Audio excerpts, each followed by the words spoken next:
So ఈ వ్లాగ్లో మా పేరెంట్స్ నాకు చాలా సపోర్ట్ చేశారనమాట. సో అప్పుడప్పుడు కొన్ని దగ్గర కెమెరా పట్టుకోవడాలు, అదిగోండి ఇప్పుడు కూడా మా మమ్మీ చాలా ట్రై చేస్తుంది కెమెరా లెఫ్ట్ రైట్ తిప్పడానికి. మా డాడీ బాగా నుంచి హెల్ప్ చేస్తున్నారు.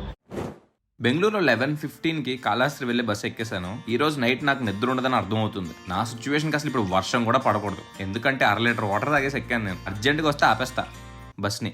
ఈ వర్షంలో డ్రైవర్ సేఫ్గా నడపాలని దేవుడికి మొక్కుంటూ పడుకుంటున్నాను. Good night.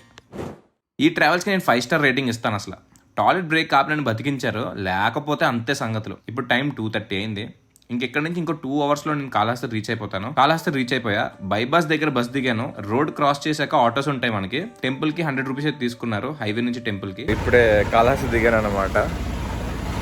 మైక్ లేదు కదా, కొంచెం సౌండ్ ఎక్కువ వస్తూ ఉంటుంది మీకు. టెంపుల్ దగ్గర హోటల్లో రూమ్ తీసుకున్నాను. 24 అవర్స్కి 800 రూపీస్ తీసుకున్నారు. రూమ్ కూడా బాగానే ఉంది. అండ్ ఇక్కడ నుంచి టెంపుల్ భలే కనిపిస్తుంది. నేనున్న రూమ్ డీటెయిల్స్ డిస్క్రిప్షన్లో పెడతా, మీరు కావాలంటే చెక్ చేసుకోండి. మంత్రాలు కూడా స్టార్ట్ అయిపోయినాయి. ఇప్పుడు 5 o'clock దర్శనానికి అయితే వెళ్తున్నాను అనమాట. ఫస్ట్ దర్శనం ఈరోజు. నా కళ్ళు చూసి ఎలాగున్నాయో, నిద్ర లేదు. దర్శనానికి వెళ్ళిపోదాం. చాలా బాగా జరిగింది దర్శనం. సూర్యోదయం అవ్వక ముందే దర్శనం చేసుకున్నాను అనమాట. అంటే అప్పటికి బాగా నిద్ర వస్తుంది, కానీ ఎందుకు నిద్రపోవడం, ఇంక దర్శనం చేసుకుందాం కదా అని ఇంక వెళ్ళిపోయాను అనమాట. దర్శనం అయితే బాగా జరిగింది. ఇప్పుడు మంచిగా టిఫిన్ చేసి, ఇది నా దోశ, కొబ్బరి చట్నీ, ఈ 2 పప్పే అనుకుంటా నాకు తెలిసి. చూడాలి ఎలా ఉందో. బాగుంది. ఈ హోటల్లో ఫస్ట్ దోశ నాకే వేసేది ఈరోజు. ఫస్ట్ కస్టమర్ కూడా నేనే. ఫీల్ అవుతున్నాం, అయ్యో మైక్ తీసుకొచ్చుంటే బాగుంది కదా అని. కొంచెం ఫుడ్ పడి ప్రశాంతంగా పడుకుంటా, కమ్మగా లేచి పైన కన్నప్ప గుడి ఒకటి ఉంది. బాగా నిద్ర పెట్టింది అసలు, చాలా సేపు నిద్రపోయి. ఇప్పుడు మా మమ్మీ మా డాడీ వస్తున్నారు, వాళ్ళ దగ్గరికి వెళ్దాం. వాళ్ళ దగ్గరికి వెళ్ళి వాళ్ళు రిసీవ్ చేసుకుని రూమ్కి తీసుకుంటాం. సో ఇప్పుడే వచ్చారనమాట వాళ్ళు, తిరుపతి నుంచి వచ్చారు. నెక్స్ట్ మేము రాహుకేతు పూజ చేయించుకుని మంచిగా దర్శనం చేసుకుని కాళహస్తి కంప్లీట్ చేసేయాలన్నమాట. సో అది ప్లాన్. చూడాలి దేవుడు దయ ఎలా అవుద్దాం. ఏం డాడీ అంతేనా? అంతేగా అంతేగా. మమ్మీ కెమెరా టీవీలో కనిపిస్తావు. ఎస్, మా మమ్మీ ముందే కాళహస్తి గురించి డీటెయిల్స్ అన్ని తెలుసుకుని యూట్యూబ్లో వ్లాగ్లన్నీ చూసి ఇక్కడికి వచ్చింది. మొత్తం ఇన్ఫర్మేషన్తో నాకు చెప్తుంది ఈ టైంలో ఇవన్నీ ఉంటాయని. బాగా చెప్తుంది ఇవన్నీ. వెళ్ళిపోదాం దర్శనానికి.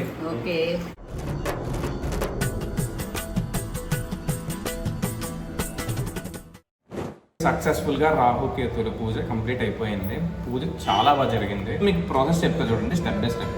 మీరు ట్రైన్లో వచ్చినా, బస్సులో వచ్చినా, లైక్ అలాగే బెంగళూరు నుంచి బస్సులో వచ్చినా, సో ఎలా అయినా మీరు ఇక్కడికి వచ్చేస్తారు ఫైనల్గా. ఓలో పర్సన్ అయితే మీకు డార్మెటరీస్ ఉంటాయి అండ్ ఫ్రీ పబ్లిక్ టాయిలెట్స్ ఉంటాయి. మీరు అక్కడికి వెళ్ళి స్నానం చేసేసి మీ డ్రెస్ మొత్తం చేంజ్ చేసుకొని మీ లగేజ్ ఏదైతే ఉందో లగేజ్, మొబైల్ ఫోన్స్ క్లాక్ రూమ్లో ఇచ్చేసి రాహుకేతులు పూజ చేయించుకుందాం అనుకుంటే మీరు అక్కడ టోకెన్ దగ్గరికి వెళ్ళి టికెట్ తీసుకోవాలన్నమాట. కౌంటర్ ఉంటుంది, కౌంటర్ దగ్గర టికెట్ తీసుకోవాలి. సో 500 రూపీస్ టికెట్ సపరేట్గా, 750 అలా డిఫరెంట్ కాస్ట్స్ అని చెప్పాను కదా. సో అవన్నిటికీ సపరేట్ కౌంటర్ ఉంటుంది. మీరు టికెట్ తీసుకున్నప్పుడే మీకు దాంతోపాటు పూజకి సంబంధించిన వస్తువులన్నీ ఇచ్చేస్తారు. అవి అలా తీసుకెళ్ళి మీకు సపరేట్గా ఒక రూమ్ ఉంటుంది. ఇప్పుడు 500 టికెట్స్కి ఒక రూము, అండ్ 750కి, 5000కి, 2500కి నేను చెప్పాను కదా, ప్లేసెస్ ఒకటే వేరీ అవుతాయని. అలా డిఫరెంట్ ప్లేసెస్లో ఉంటే మీకు అక్కడ గైడ్ చేస్తారు ఎవరైనా అడిగినా. అండ్ మీకు కూడా ప్రాపర్గా తెలిసిపోతుంది, ఎందుకంటే బ్యానర్స్ ఉంటాయి కాబట్టి. ఇక్కడ చేయించుకుని వచ్చిన తర్వాత దర్శనానికి వెళ్ళిపోతారు, దర్శనం కంప్లీట్ అయిపోతుంది.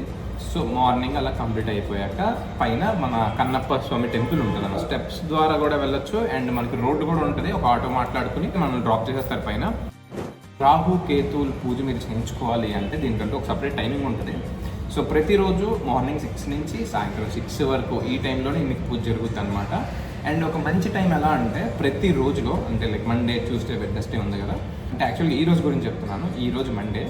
సో మార్నింగ్ 7 to 8:30 వరకు ఈ రాహుకేతు టైమింగ్ ఉంటుంది అనమాట. యాక్చువల్గా ఆ టైంలో చేయించుకుంటే ఇంకా మంచిదని చెప్తారు. బట్ కానీ ఇక్కడ శ్రీకాళహస్తిలో ఆ టైమే కాదు, మార్నింగ్ 6 నుంచి సాయంత్రం 6 వరకు చేస్తూనే ఉంటారనమాట. సో అలాగా మంగళవారం ఒక టైమింగ్ ఉంటుంది. మంగళవారం అయితే మధ్యాహ్నం 3 నుంచి సాయంత్రం 4 వరకు ఉంటుంది. రోజుకి ఒక్కొక్క టైమింగ్ ఉంటుంది. సో ఆ టైమింగ్లో చేయించుకోవడానికి ట్రై చేయండి, మంచిది అనమాట. ఇంకా బాగా ఎఫెక్ట్ చూపిస్తుంది. అండ్ ఇలాగంటే మంచిది కాదని కాదు, ఇది కూడా బాగా ఎఫెక్ట్ చూపిస్తుంది. బట్ శ్రీకాళహస్తిలో ఓన్లీ టైమింగ్స్ మాత్రమే చేయరు. మార్నింగ్ 6 నుంచి సాయంత్రం 6 వరకు మీరు ఎప్పుడు వెళ్ళినా పూజ చేయించుకోవచ్చు, రాహుకేతువుల పూజ. అండ్ ఇంతేనండి, ఈ ఇన్ఫర్మేషన్ ఉంటే సరిపోతుంది. ఇంకా మిగతా మీకు ఏం అక్కర్లేదు, మీకు లోపలికి వెళ్తే ఈజీగా అయిపోతుంది. సో ఇప్పుడు మనం కన్నప్ప స్వామి టెంపుల్కి వెళ్తాం. ఓకేనా, కాసేపు పవర్ న్యాప్ చేసుకుని కన్నప్ప స్వామి టెంపుల్ చూపిస్తాను మీకు, అక్కడ బాగుంటుంది. ఈరోజు క్లైమేట్ చాలా కూల్గా ఉంది, మబ్బులతో ఉంది, బాగుంది. ఈరోజు కొంచెం బయటకు తిరగడానికి కూడా బాగుంది, టెంపుల్ కూడా బాగా కనిపిస్తుంది. మార్నింగ్ ఎక్కువ మంది జనాలు ఉన్నారు కానీ ఇప్పుడు చూస్తుంటే అసలు చాలా తక్కువ మంది జనాలు ఉన్నారు. సో మీరు ఏమైనా ప్లాన్ చేసుకుంటే ఈ టైంలో రండి, కొంచెం ఖాళీగానే ఉంది. కాళహస్తి కోవా కొనడానికి వెళ్తున్నాను నేను. మా పేరెంట్స్ ఎప్పుడు తినలేదు కాళహస్తి కోవా, సో వాళ్ళు చెప్తుంటే అది కూడా ఉందా అని అడుగుతున్నారు. ఫైనల్గా ఇక్కడ ఉంది మధు మిల్క్ ప్రొడక్ట్స్. ఇదే ఇక్కడే కోవా దొరుకుతుంది మనకి. బోర్డు చూపించాను కదా, ఈ బోర్డు చూసి వచ్చేయండి. లోపలికి వెళ్ళి మనం కోవా తీసుకుందాం.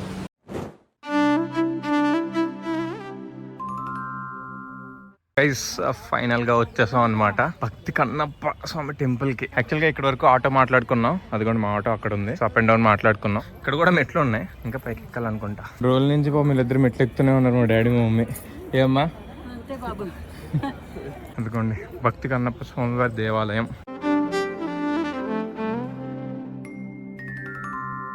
భక్తి కన్నప్ప గుడి అనమాట. సో పైకి కూడా మనం వెళ్ళొచ్చు, ఈ పక్క నుంచి రూట్ ఉంది. సో ఇక్కడ కొన్ని టెంపుల్స్ ఉన్నాయి. ఇక్కడ నుంచి వ్యూ చూడండి ఎంత బాగుందో.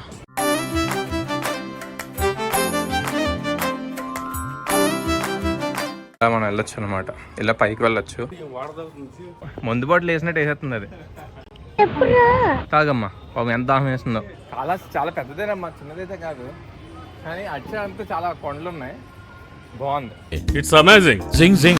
ఈవినింగ్ 6 వరకే ఉంటుంది మీకు ఈ గుడి ఓపెన్లో, తర్వాత నుంచి క్లోజ్ చేస్తారు. సో మీరు బిఫోర్ 6 కల్లా రావడానికి ట్రై చేయండి. మనసు నిన్ను తెలుసుకుందయ్యా. భక్తి కన్నప్ప ఆలయం దగ్గర నుంచి చూస్తే మనకి కిందనున్న ఆ వాయులింగేశ్వరుడు అండ్ పక్కన జ్ఞానప్రసూరంబ అమ్మవారు, సో వీళ్ళిద్దరు కనిపిస్తారనమాట. ఇతను టాప్లో ఉంటారనమాట. సో ఇదే టెంపుల్ ఇక్కడ ఉంది. అది ఎంత బాగుందో. నేచర్ లవర్ అనమాట మా మమ్మీ. భక్తి కన్నప్ప స్వామి ఆలయం కూడా విజిట్ అయిపోయాం మనం. ఎలా అనిపించిందమ్మా ఈ టెంపుల్? బాగుంది కదా? తెలిసిపోయావు బాగా? అలవలేదు, బాగానే ఉందమ్మా. ఓకే డాడీ చూడమ్మా. డాడీ రా డాడీ, ఎంతసేపు ఫోటోలు తీస్తావు? ఇంకా మా డాడీ అసలు ఇంకా ఇక్కడికి వచ్చాక ఇంకా కెమెరా వదలట్లేదు, నాలాగే అయిపోతున్నారు మా డాడీ కూడా. ఏంటో మా డాడీ ప్రేమ బాగా వచ్చిందా? ఏదో రా ఇల్లు కట్టేస్తున్నారు ఇక్కడ. Very good. ఓకే నాకిందే అంచనది కట్టు. సరే సర్లే.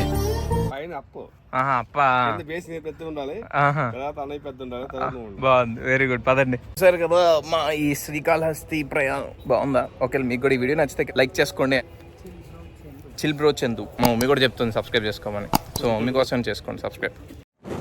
భరద్వాజ్ తీర్థం అక్కడికి వచ్చాం, కోనేరు అంట ఇది. సో మన ఆటో అంకుల్ తీసుకొచ్చారు, వెళ్దాం పదని చూద్దాం. ఓ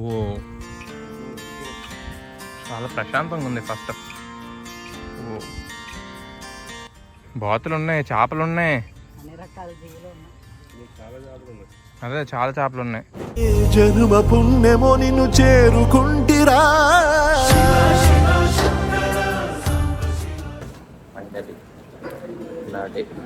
స్టార్ట్ అయింది, దోశ ప్లాంట్ అయింది. మా మమ్మీ వాళ్ళు బస్సుకి వెళ్ళిపోతున్నారు. సో మనం కూడా వెళ్ళిపోవాలి. అప్పటి వరకు మనకి మన శివయ్య ఉన్నాడు తోడుగా. లోకమంతా నాకు శివమయమే. ఒక రోజులు ఎన్ని చేసినందుకు అసలు ఏదో ఎప్పటి నుంచో ఒక 10 రోజుల నుంచి ఇక్కడే ఉంటున్నాను, నా ఊరే అన్నట్టుంది.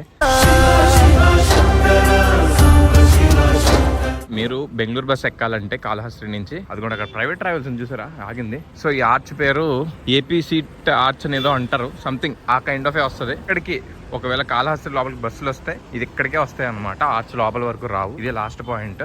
సో చూసారు అక్కడ ప్రైవేట్ బస్ ఉంది, అదే స్టాప్ అనమాట. అదే 11కి వస్తుంది నా బస్సు. అదిగోండి మన free bus, Kalahasti free bus ఇది. యాక్చువల్గా ఒక అరగంట ముందే వచ్చేసాను నేను. నా రూమ్ 10 o'clockకి చెక్అవుట్ చేసి వచ్చేసా. అండ్ దట్టు ఏంటంటే ఆటోస్ రావేమో అనుకున్నాను, కానీ నాకు ఒక బ్రో లిఫ్ట్ ఇచ్చాడు సగం దూరం వరకు. తర్వాత అక్కడ అడిగితే కొంచెం దూరమే అన్నారు, ఇంకా నడుచుకుంటూ వచ్చేసా, ఇంకా టైం ఉంది కదా అని. సో లక్కీగా మనకి బస్సు రావడం వల్ల స్పాట్ కూడా తెలిసింది ఎక్కడ పికప్ అని. సో నా బస్సు ఇటు నుంచి వస్తుందా అటు నుంచి వస్తుందా అని తెలీదు, చూద్దాం. అక్కడ ఏదో రాసింది తిరుపతి అని, అయితే ఖచ్చితంగా మన బస్సు ఇటు నుంచి వస్తుంది, ఇక్కడ వెయిట్ చేద్దాం. మీరు టువర్డ్స్ విజయవాడ అటు సైడ్ వెళ్తున్నారంటే అటు నుంచి అవ్వాలి. టైం ఇప్పుడు 11 అయింది. ఇదే లాస్ట్ బస్ అనుకుంటా నాకు తెలిసి, తిరుపతికి వెళ్ళే బస్ ఇది. ఆ షాప్ కూడా క్లోజ్ చేస్తారు. ఓకే ఈ బస్ స్టాప్లో నేను మా తాతగారే ఉన్నాం అనమాట. అలా వెయిట్ చేస్తున్నాను ఒక్కడనే శివుడి పాటలు పెట్టుకుంటూ ఉన్నా. చేసాం ఫైనల్లీ మా ఆఫీస్ దగ్గరికి, బ్యాక్ టు పీజీ. సో ఇలా గడిచిందనమాట ఒక్క రోజులో కాళహస్తి వెళ్ళి రావడం. సో ఈ వ్లాగ్లో మా పేరెంట్స్ నాకు చాలా సపోర్ట్ చేశారనమాట. సో అప్పుడప్పుడు కొన్ని దగ్గర కెమెరా పట్టుకోవడాలు, అదిగోండి ఇప్పుడు కూడా మా మమ్మీ చాలా ట్రై చేస్తుంది కెమెరా లెఫ్ట్ రైట్ తిప్పడానికి. మా డాడీ బాగా నుంచి హెల్ప్ చేస్తున్నారు. Thank you so much. చూసారా సపోర్టబుల్ పేరెంట్స్ ఉంటే ఎలా ఉందో, బాగుంది కదా. కెమెరామ్యాన్ రంగంతో అండ్ శ్రీనివాస్తో ఈ వ్లాగ్ ఇలా ముగిస్తున్నాను. నెక్స్ట్ వీడియోలో కలుద్దాం. బాయ్.